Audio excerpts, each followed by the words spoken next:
Hi hello ನಮಸ್ಕಾರ. ನಾನು ಇವತ್ತು ಮೆಂತ್ಯ ಸಾರು ಮಾಡ್ತಾಯಿದ್ದೀನಿ. ಬನ್ನಿ ನೋಡೋಣ ಹೇಗೆ ಮಾಡೋದು ಅಂತ. ಮೊದಲಿಗೆ ಮಸಾಲೆ ರುಬ್ಕೊಳ್ಳೋಣ. ನಾನು ಜಾರ್ ತಗೊಂಡಿದ್ದೀನಿ. ಒಂದು ಅರ್ಧ ಹಿಡಿಯಷ್ಟು ಕೊತ್ತಂಬರಿ ಸೊಪ್ಪು ಹಾಕ್ಕೊಳ್ತಾ ಇದ್ದೀನಿ. ಇದು ತೆಂಗಿನಕಾಯಿ ಚಿಕ್ಕ ಹೋಳಲ್ಲಿ ಅರ್ಧ ತಗೊಂಡಿದ್ದೀನಿ. ಅದು ಪೀಸ್ ಮಾಡ್ಕೊಂಡಿದ್ದೀನಿ, ಅದು ಹಾಕ್ಕೊಳ್ತಾ ಇದ್ದೀನಿ. ಟಮಾಟೆನೂ ಒಂದು 4 ಹಾಕ್ಕೊಳ್ತಾ ಇದ್ದೀನಿ. ನೀವು ನಾಟಿ ಟಮಾಟೆನಿದ್ರೆ ಅದು ಹಾಕ್ಕೊಳ್ಳಿ, ತುಂಬ ಚೆನ್ನಾಗಿರುತ್ತೆ. ನನ್ನ ಹತ್ರ ನಾಟಿ ಟಮಾಟೆನಿಲ್ಲ, ಇದಕ್ಕೆ ಫಾರಮ್ ಟಮಾಟೆನ ಹಾಕ್ಕೊಳ್ತಾ ಇದ್ದೀನಿ. ಇದಕ್ಕೆ ನಾನು 1 ಸ್ಪೂನ್ ಆಗುವಷ್ಟು ಸಾಂಬಾರು ಪುಡಿ ಹಾಕ್ಕೊಳ್ತಾ ಇದ್ದೀನಿ. ನಿಮ್ಮ ಖಾರ ಎಷ್ಟು ಬೇಕೋ ಅಷ್ಟು ನೋಡ್ಕೊಂಡು ಹಾಕ್ಕೊಳ್ಳಿ. ಈಗ ನಾನು ಮಸಾಲೆ ನುಣ್ಣಗೆ ರುಬ್ಕೊಂಡ್ಬರ್ತೀನಿ. ಸ್ಟವ್ ಅಂಟಿಸಿ ಒಗ್ಗರಣೆ ಪ್ಯಾನ್ ಇಟ್ಟಿದ್ದೀನಿ. ಪ್ಯಾನ್ಗೆ ಅರ್ಧ ಸ್ಪೂನಷ್ಟು ಮೆಂತ್ಯ ಹಾಕ್ಕೊಂಡು ಹುರ್ಕೊಳ್ಳೋಣ. ಸ್ವಲ್ಪ ಕೆಂಬಣಕ್ಕೆ ಬರಲಿ ಮೆಂತ್ಯ.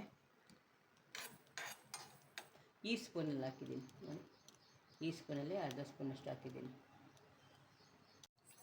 ಮೆಂತ್ಯ ಕೆಂಬಣಕ್ಕೆ ಬಂದಿದೆ.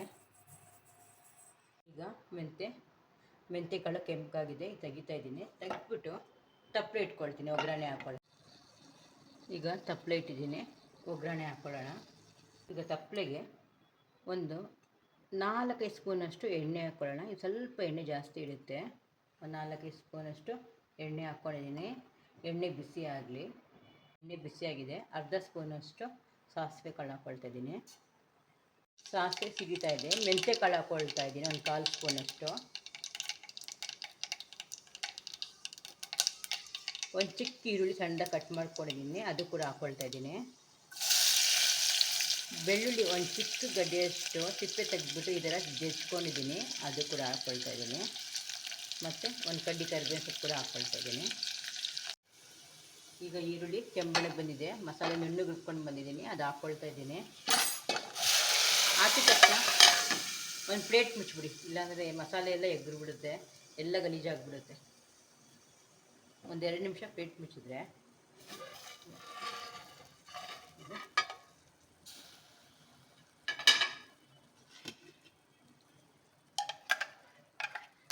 ಈ ಮಸಾಲೆ ಎಲ್ಲ ಇದಕ್ಕೆ ಹಾಕೋಣ.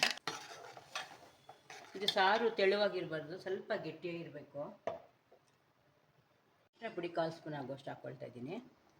ರುಚಿಗೆ ತಕ್ಕಷ್ಟು ಉಪ್ಪು ಹಾಕ್ಕೊಳ್ತಾ ಇದ್ದೀನಿ. ಇದು ಸ್ವಲ್ಪ ಫ್ರೈ ಮಾಡ್ಕೊಳ್ಳೋಣ. ಒಂದು 2 ನಿಮಿಷ ಲಿಡ್ ಮುಚ್ಚಿಬಿಟ್ಟು ಫ್ರೈ ಆಗಲಿ. ನೋಡೋಣ, 2 ನಿಮಿಷ ಆಗಿದೆ. ಮಸಾಲೆ ಚೆನ್ನಾಗಿ ಕುದೀತಾ ಇದೆ. ಈ ಟೈಮಲ್ಲಿ ಒಂದು ಅರ್ಧ ಗ್ಲಾಸಷ್ಟು ನೀರು ಹಾಕೋಣ. ಅರ್ಧ ಗ್ಲಾಸಷ್ಟು ನೀರು ಹಾಕ್ತಾಯಿದ್ದೀನಿ.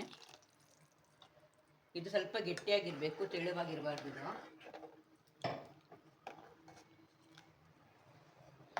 ನೋಡಿ, ಬರೀ ನಾನು ಅರ್ಧ ಗ್ಲಾಸಷ್ಟು ನೀರು ಹಾಕಿದ್ದೀನಿ ಅಷ್ಟೇ.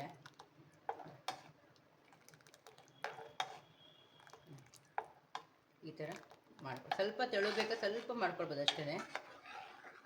ತುಂಬ ನೀರಂಗೆ ಮಾಡೋಕ್ಕಾಗಲ್ಲ, ಇದು ತುಂಬ ಚೆನ್ನಾಗಿರುತ್ತೆ. ಇದು ಇವಾಗ ಒಂದು 5 ನಿಮಿಷ ಹಸಿ ವಾಸನೆ ಹೋಗೋವರೆಗೂ ಸ್ವಲ್ಪ ಕುದಿಸೋಣ. ಇದು ಒಂದು 5 ನಿಮಿಷ ಒಂದು ಲಿಡ್ ಮುಚ್ಚಿ ಕುದಿಸೋಣ. 5 ನಿಮಿಷ. ಈಗ 5 ನಿಮಿಷ ಆಗಿದೆ. ನಾನು ಮೀಡಿಯಮ್ ಫ್ಲೇಮಲ್ಲಿ ಇಟ್ಟಿದ್ದೆ, ನೋಡೋಣ. ಚೆನ್ನಾಗಿ ಕುದೀತಾ ಇದೆ. ಇಷ್ಟು ಗಟ್ಟಿಯಾಗಿರಬೇಕು.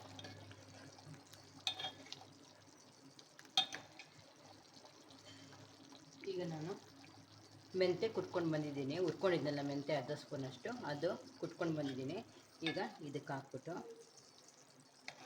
ಒಂದು ಸತಿ ಮಿಕ್ಸ್ ಮಾಡಿಬಿಟ್ಟು ಸ್ಟವ್ ಆಫ್ ಮಾಡಿಬಿಟ್ಟು ತಟ್ಟೆ ಮುಚ್ಚಿಬಿಡೋಣ. ಮೆಂತ್ಯ ಸಾರು ರೆಡಿ ಆಯಿತು. ನಾನು ಸರ್ವ್ ಮಾಡ್ಕೊಳ್ತೀನಿ. ಈಗ ಬಿಸಿನ ಜೊತೆಗೆ ಮೆಂತ್ಯ ಸಾರು ಸರ್ವ್ ಮಾಡ್ಕೊಳ್ತಾ ಇದ್ದೀನಿ. ಇದು ಸ್ವಲ್ಪ ಗಟ್ಟಿಯಾಗಿ ಕಲಿಸ್ಕೊಂಡು ಅನ್ನ ತಿನ್ನಬೇಕು. ಇದಕ್ಕೆ ಮೊಟ್ಟೆ ಬೇಯಿಸ್ಬೇಕಾದ್ರೆ ಇದರಲ್ಲಿ ಹಾಕ್ಕೊಳ್ಬೋದು. ಮೊಟ್ಟೆ ಬೇಯಿಸ್ಬಿಟ್ಟು ಈ ಸಾರು ಒಳಗಡೆ ಹಾಕ್ಕೊಳ್ಬೋದು. ಅಷ್ಟು ಟೇಸ್ಟಿಯಾಗಿರುತ್ತೆ. ಒಮ್ಮೆ ನೀವು ಟ್ರೈ ಮಾಡಿ, ತುಂಬ ಚೆನ್ನಾಗಿರುತ್ತೆ. ನೋಡಿ, ಸ್ವಲ್ಪ ಈ ಥರ ಗಟ್ಟಿಯಾಗಿ ಕಲಿಸ್ಕೋಬೇಕು, ನೀರಂಗೆ ಕಲಿಸ್ಬಾರ್ದು. ಇದು ನೋಡಿ, ಗೊಜ್ಜಂಗೆ ಮಾಡಬೇಕು. ಸ್ವಲ್ಪ ನೀರಂಗೆ ಮಾಡಿದ್ರೆ ಚೆನ್ನಾಗಿರಲ್ಲ. ಚೆನ್ನಾಗಿ ಈ ಥರ ಸ್ವಲ್ಪ ಗೊಜ್ಜು ಹಾಕ್ಕೊಂಡು ಈ ಥರ ಕಲಿಸ್ಕೊಂಡು